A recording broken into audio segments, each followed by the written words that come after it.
Halo semuanya, selamat datang kembali di channel Sesama Keluarga.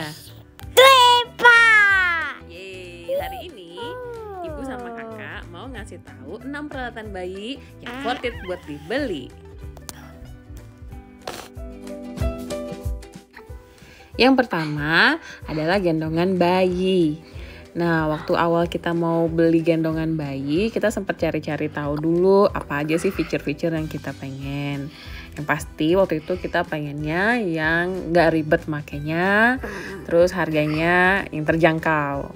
Nah, gendongan bayi Baby Beyond ini kalau dari sisi harga sih hitungannya cukup menengah ya, sekitar 3 juta. Tapi kalau dibandingin sama merek-merek yang lain, ini termasuk yang cara makainya paling simple, karena cara masangnya cuma tinggal klik-klik di 4 titik terus langsung bisa dipakai.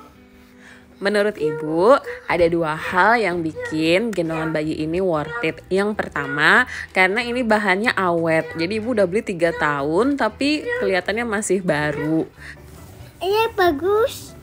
Nah, terus yang kedua, karena gendongan ini gampang banget dibersihin. Tinggal dimasukin aja ke mesin cuci, udah deh, nggak perlu ribet kotor-kotor atau ngucek-ngucek segala. Gendongan ini bisa dipakai dari newborn sampai berat 15 kilo atau kira-kira umur anak 3 tahun. Peralatan berikutnya adalah stroller. Ibu beli GB Cubit All City. Itu harganya sekitar 5 juta.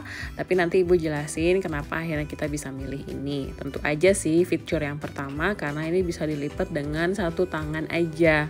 Jadi kalau misalnya ibu lagi di jalan berdua doang sama adik, itu gampang buat ngebuka dan nutup strollernya.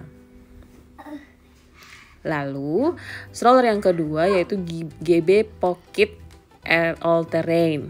Nah, ini juga kita beli karena walaupun ini harus dilipat dengan 2 tangan dan agak ribet cara ngelipetnya, tapi hasil lipatannya itu kecil banget dan muat di kabin. Jadi ibu beli ini karena ibu ngebayangin bisa gampang banget buat jalan-jalan naik pesawat dan strollernya bisa masuk ke dalam kabin.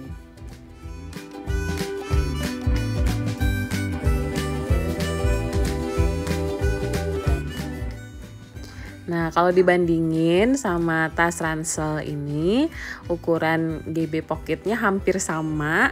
Dan ini sebenarnya tas ranselnya itu cabin size, jadi ya bisa dilihat sendiri. Sebagai bukti kalau GB Pocket bisa masuk kabin, perbandingannya tas ransel bayi ini.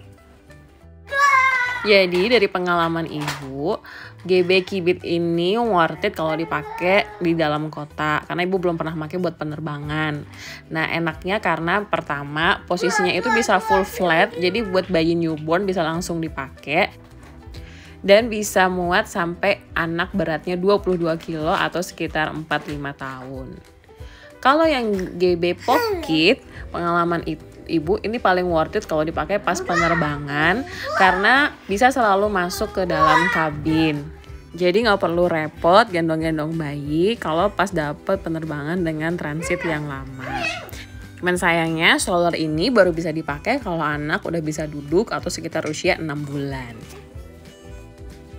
Nah, peralatan berikutnya adalah kursi makan bayi. Ibu sengaja pilih kursi itu yang bisa dilipat karena biar bisa dibawa traveling dan dimasukin koper. Lalu kursi ini juga enaknya bisa ditaruh di atas kursi makan yang lebih tinggi. Jadi kalau di rumah pakai meja makan, kursi ini juga bisa dipakai. Terus yang berikutnya adalah digital thermometer. Alat ini praktis banget dan cepet banget buat ngukur suhu badan anak dan juga dia bisa ngukur suhu ruangan. Dan yang terakhir, alat pumping merek Spectra 9 Plus. Ini udah ibu pakai selama 3 tahun dari zaman kakak menyusui sampai adik juga menyusui. Yang ibu suka, ini alatnya praktis dan kecil, jadi bisa dimasukin kantong. Jadi ibu bisa pumping sambil kerja atau sambil ngurusin kerjaan rumah. Oke, itu dulu 6 peralatan yang worth it menurut ibu. Sampai jumpa di episode berikutnya.